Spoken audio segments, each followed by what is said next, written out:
about last week where he has played a little bit better. What a pass by Rondo. That might be the dagger. Why not? Why can't I be the MVP of the league? Why can't I be the best player in the league? The Lakers repeat back-to-back titles. The LA Lakers, the 2010 NBA champions. Wow, man, y'all are crazy. We were like over 1,000 subs away from 300k the other night when I put out the thing to subscribe, and we got to 300k that night. Sensational. Anyways, my next goal in life is to be an IG thought, so if you want a shot at winning the special edition of NBA 2K20 for either console, make sure to follow me on Instagram, leave a comment on the latest post, and I will pick a random winner. Also, instead of posting my 300k special here, I basically did a whole long form thing on my podcast talking about YouTube, talking about my journey to 300k, so if you are interested in that, the link will be in the comment section and in the description, as well as for my Instagram. Alright, so I guess this counts as an episode of NBA 2010s, right? Today we're talking about the biggest storylines heading into NBA 2020s. Wow, 2020s just has such a ring to it, doesn't it? It sounds so damn futuristic. Anyways, here I've got 5 storylines that started in the 2010s, have their roots in the 2010s, were going on in the 2010s, and I think they are going to be even bigger in the 2020s. It's not confusing, right? Got it? Cool, let's get it.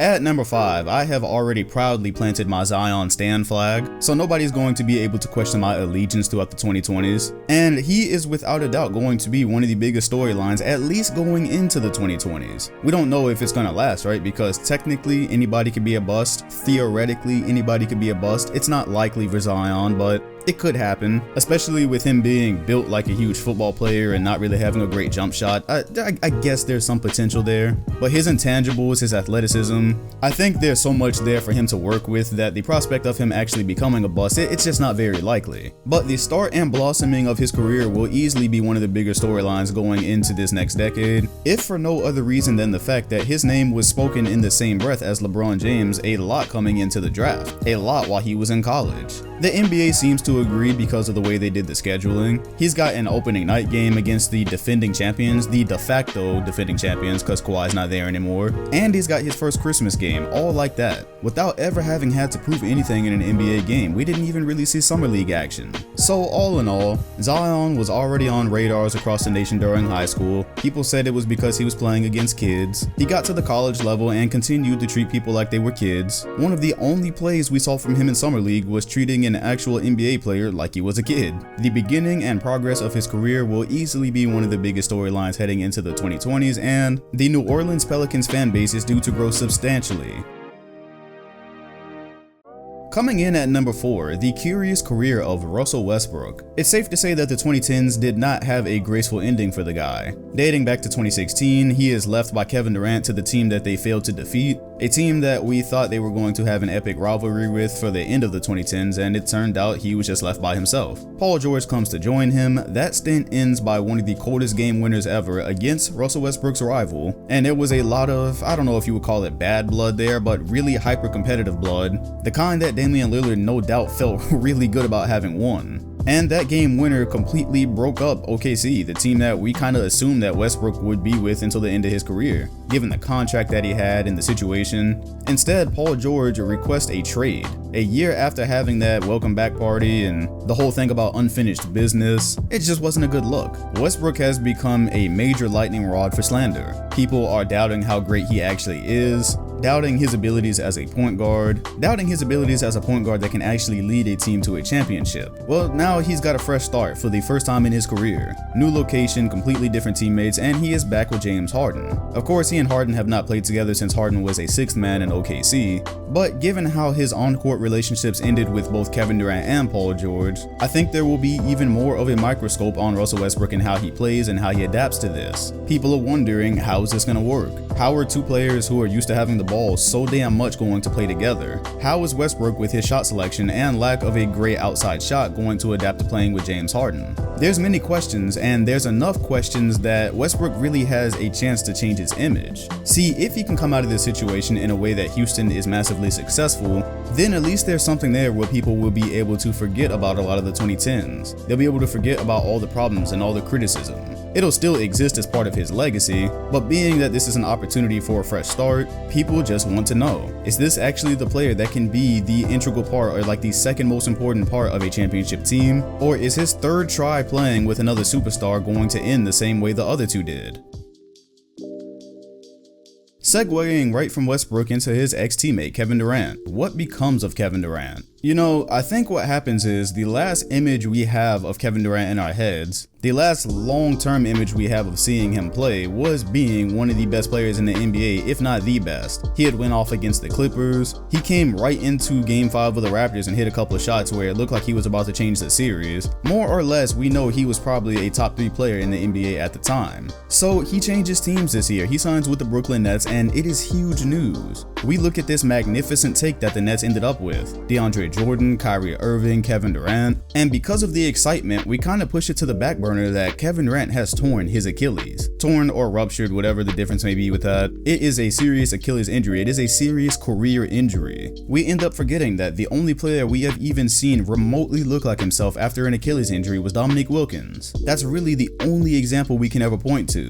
Then we can look at a guy like DeMarcus Cousins, and prayers up for him. He's now dealt with a torn quad and a torn ACL since his Achilles. Kobe Bryant went from having possibly his best season in the NBA to a complete dud after his Achilles. He had another knee injury, and then he was never even decent again after that. Chauncey Billups disappeared. Isaiah Thomas retired. Brandon Jennings was actually looking pretty good before his Achilles injury. He has vaporized into thin air. We have not seen him. So we all hope for the best. We all pray for the best. We all want to see a talent like Kevin Durant on the floor being his best because the NBA is better for it. But we do not take into account that the odds are stacked completely against him. Completely. It's one of the reasons I was actually kind of surprised that he left Golden State even after having torn his Achilles, because I did think he was going to leave the whole year. But once that happened, I figured, hey, maybe he'll realize that the chances of him being the same player aren't very high, and that by playing with the Golden State Warriors, he will never actually need to be the same. It could easily mask whatever he may be deficient in. Well, now playing with the Nets, where he is going to have to be a Batman or a Robin, it's really, we're expecting him to be a Batman with Kyrie. He's gonna need to be pretty close to full strength to be anything like we imagined. However, if we just look back through NBA history, and we just take our opinions out of it. Just looking back through history, the odds say that he's likely going to suffer more injuries, and if he doesn't suffer more injuries, he will not be the same Kevin Durant that we saw leave the floor.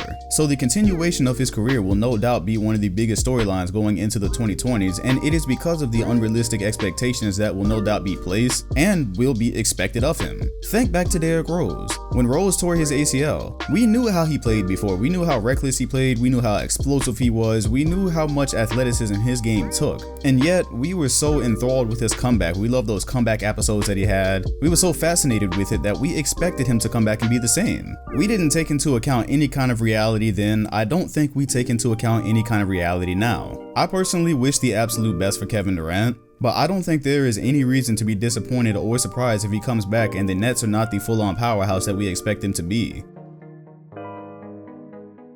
Kevin Durant is the perfect segue right into the Golden State Warriors. One of the biggest and underrated storylines going into the 2020s will be about the Warriors and if they're not actually dead.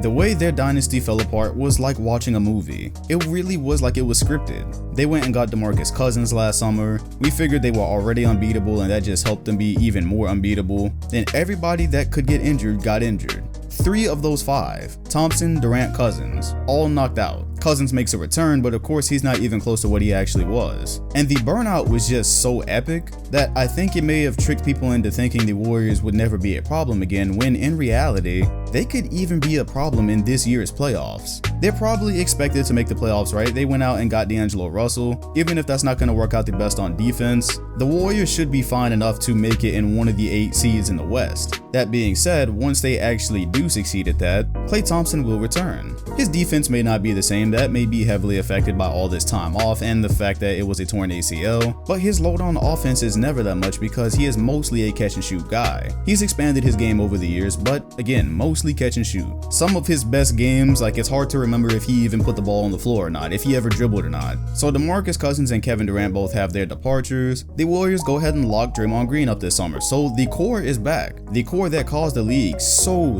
many problems in 2016, they are back. Throughout the 2020s, they will probably be able to retool and get a better team around that core. Steph Curry is still Steph Curry and may even be a better Steph Curry without Kevin Durant taking any of his shots and without Klay Thompson taking any of his shots. The DNA of this team is still probably going to be unselfishness because you probably won't make rotation if you're not. That's the reason they were so damn good even when they got the overwhelming talent. That's why they were so damn good before they got Kevin Durant. All of it is about ball movement, the players themselves actually moving around, and epic shooting, which they will still have. The defense, yeah, that's probably going to take a little while to get back. Anyways, the point is, the Warriors died in everybody's minds in the 2019 finals. For the 2020s, the Warriors are likely not dead. And this is the first time we've seen them with something to actually prove in quite a while. This is the first time we've seen Steph Curry with a true opportunity to prove something since people said he did not deserve his championship or his MVP in 2015. That's when he came back and broke all kinds of records. So the Warriors may still be here, the West is as stacked as ever,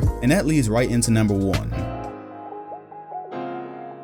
The world forgot about LeBron James. They did. He signed with the Los Angeles Lakers, and especially with the way things went last season, the world moved on. And it was with some kind of help from the man himself. When LeBron comes out and says things like, "I've got nothing to prove, I think I'm already the GOAT," and he's in LA and making movies, and then the Lakers don't get Anthony Davis and they don't make the playoffs, it looks like he's in retirement mode. Especially after Magic Johnson left and it really looked like the chances of getting Anthony Davis were slim to none. It seemed like we were going to go into the 2020s, Zion would be drafted, new guys were going to kind of take over and LeBron would phase out. I think that is exactly the push and motivation that LeBron James needed. Because there's no way to deny that if you believe that you're already the GOAT and that you have nothing to prove, which again are things that he said, if you feel that way, then your motivation is probably not as high as it was, during the 2010s when he was going on these tears, when he was going to the finals every year. Well, now he is right back in the forefront and the NBA is wide open. There is no more juggernaut. He's got Anthony Davis, and just like Steph Curry, for the first time in a long time,